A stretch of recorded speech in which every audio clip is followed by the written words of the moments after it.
O Grande Conflito. Capítulo 32. A luta. O grande conflito entre Cristo e Satanás terminará em breve, e o maligno está aumentando seus esforços para derrotar a obra de Jesus em prol da humanidade. Seu objetivo é manter as pessoas em trevas e rebelião até que a ministração do Salvador no santuário termine. Quando as pessoas na igreja estão indiferentes, Satanás não se preocupa. Entretanto, quando os corações indagam o que devo fazer para ser salvo, ele aparece para nivelar seu poder contra Cristo e neutralizar a influência do Espírito Santo. Em certa ocasião, quando os anjos foram se apresentar diante do Senhor, Satanás também compareceu no meio deles, não para se prostrar perante o Rei Eterno, mas para levar adiante seus planos perversos contra os justos. Jó, capítulo 1, verso 6. Ele está presente quando os cristãos se reúnem para adorar, trabalhando com afinco para controlar a mente dos adoradores. Quando vê um mensageiro de Deus estudando as Escrituras, observa o tema que será apresentado. Então, usa suas habilidades sutis e sua astúcia para que a mensagem não alcance aqueles a quem está enganando nesse ponto. Quem mais necessita da advertência será incitado a realizar alguma transação comercial ou será impedido de alguma outra maneira de ouvir a palavra.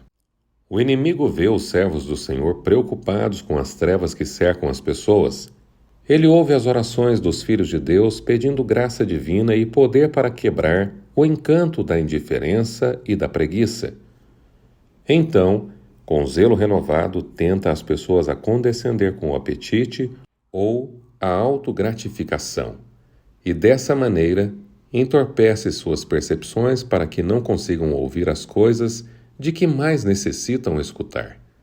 Afinal, ele sabe que todos aqueles que negligenciam a oração e a leitura da Bíblia serão vencidos por seus ataques.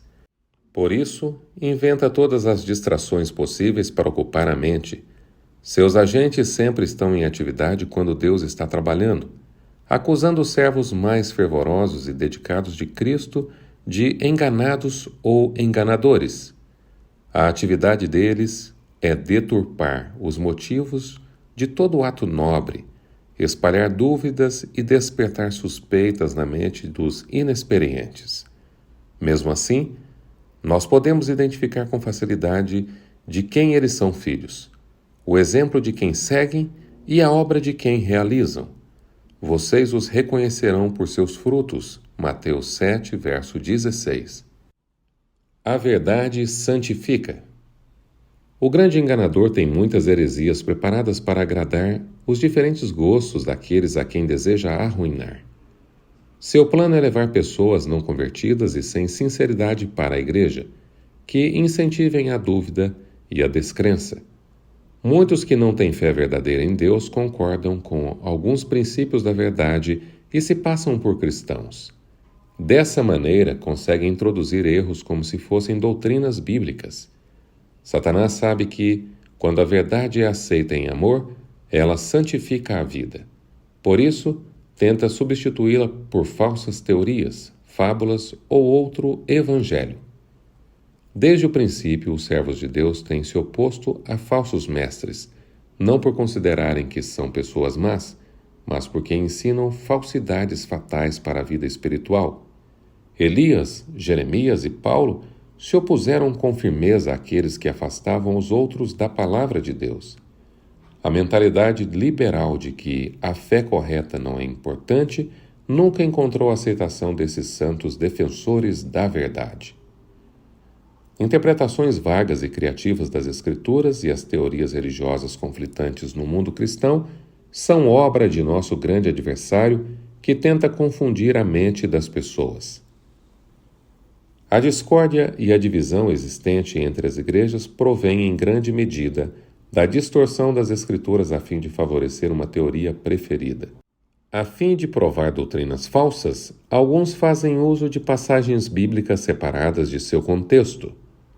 Citam metade de um versículo como prova de sua ideia, ao passo que a outra parte demonstra que o real significado é oposto. Com o engano astuto da serpente, assumem seu posicionamento com base em declarações não relacionadas umas com as outras, com a intenção de agradar os desejos carnais. Outros se voltam para figuras e símbolos, interpretando-os para que concordem com suas ideias, pouco se importando com o testemunho das Escrituras, como a própria intérprete. Então apresentam seus pensamentos excêntricos como se fossem os ensinos da Bíblia. Toda a Escritura. Sempre que as pessoas começam a estudar as Escrituras sem espírito de oração, sem disposição para aprender, distorcem as passagens mais claras, afastando-as de seu verdadeiro significado. A Bíblia inteira deveria ser apresentada às pessoas da maneira que está escrita. Deus concedeu a palavra certa da profecia. Anjos e até mesmo Cristo vieram para revelar a Daniel e João o que em breve há de acontecer, Apocalipse 1, verso 1. Deus não revelou questões importantes sobre nossa salvação, a fim de confundir e desencaminhar a pessoa que busca a verdade de forma honesta. A palavra do Senhor é clara para todo aquele que estuda com o coração em espírito de oração. Alegando ter a mente aberta, as pessoas ficam cegas para os enganos de Satanás. Ele obtém êxito em substituir a Bíblia por especulações humanas. As pessoas deixam de lado a lei de Deus e as igrejas ficam presas à escravidão do pecado, ao passo que alegam estar livres. Deus permitiu que uma forte luz fosse derramada sobre o mundo na forma de descobertas científicas. No entanto, se a palavra de Deus não for o guia, até mesmo as mentes mais brilhantes ficam confusas ao tentar compreender como ciência e revelação se harmonizam. O conhecimento humano é parcial e imperfeito. É por isso que muitos não conseguem conciliar suas ideias de ciência com as Escrituras. Vários aceitam coisas que não passam de teoria como se fossem fatos científicos e então acham que devem testar a palavra de Deus por aquilo que é falsamente chamado conhecimento. 1 Timóteo 6, verso 20. Como não conseguem explicar o Criador e suas obras por leis naturais, consideram a história bíblica indigna de confiança. Aqueles que duvidam do Antigo e do Novo Testamento muitas vezes dão um passo além e questionam a existência de Deus. Assim que soltam sua âncora, chocam-se contra as pedras da descrença. É obra-prima dos enganos de Satanás levar as pessoas a não parar de especular sobre coisas que o Senhor não revelou. Lúcifer ficou insatisfeito porque Deus não partilhou com ele todos os segredos de seus propósitos.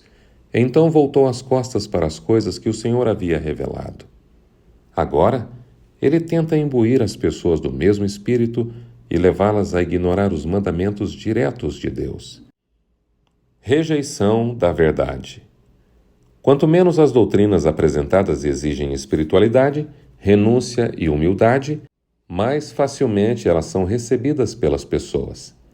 Satanás está pronto para oferecer o que as pessoas querem e entrega seu engano de bandeja no lugar da verdade. Foi assim que o papado obteve poder sobre a mente de tantos. Ao rejeitar a verdade porque ela envolve uma cruz, os protestantes estão seguindo o mesmo caminho. Todos aqueles que procuram conveniência e a opinião popular para não ficarem em descompasso com o mundo serão deixados para receber heresias destruidoras em lugar de verdade. 2 Pedro 2, verso 1. Aqueles que olham com horror para um engano aceitam outro de bom grado. Por essa razão, Deus lhes envia um poder sedutor a fim de que creiam na mentira e sejam condenados todos os que não creram na verdade, mas tiveram prazer na injustiça, 2 Tessalonicenses 2, 11 e 12. Erros perigosos.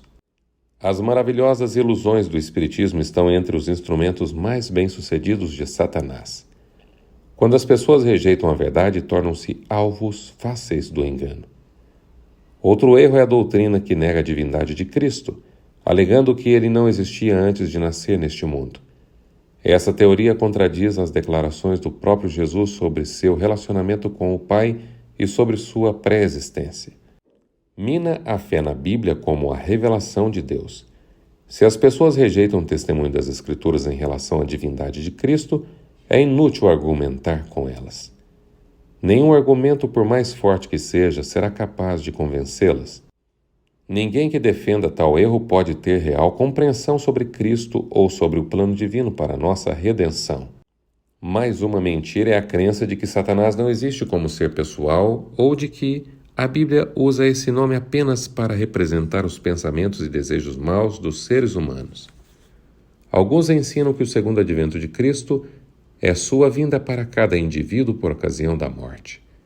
Esse é um engano cujo objetivo é distrair a mente de muitos da vida pessoal de Jesus nas nuvens do céu. Por meio disso, Satanás diz: ali está ele, dentro da casa. Mateus 24, 21 a 26. E muitos têm se perdido ao aceitar esse engano. Muitos cientistas afirmam que não pode haver resposta verdadeira às orações, pois essa seria uma violação da lei natural. Um milagre. E, para eles, milagres não existem.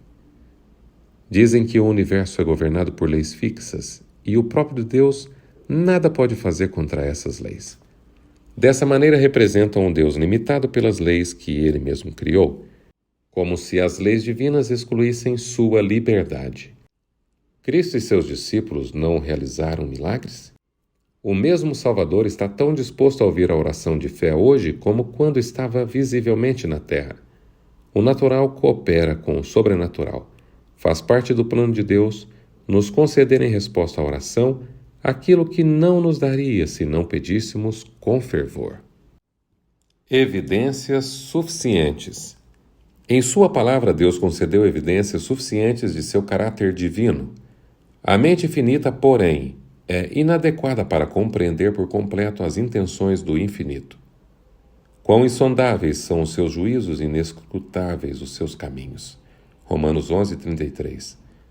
Temos condições de compreender suas ações e seus motivos o suficiente para enxergar amor e misericórdia ilimitados, unidos ao poder infinito. Nosso Pai Celestial nos revela tudo o que é para nosso bem saber. Além disso, devemos confiar em sua mão, que é onipotente, e em seu coração, que está cheio de amor. Deus nunca removerá todas as desculpas para a descrença. Todos aqueles que procuram ganchos nos quais pendurar suas dúvidas vão encontrá-los. E quem se recusa a obedecer até que toda objeção desapareça, nunca chegará à luz. O coração não renovado está em conflito com Deus.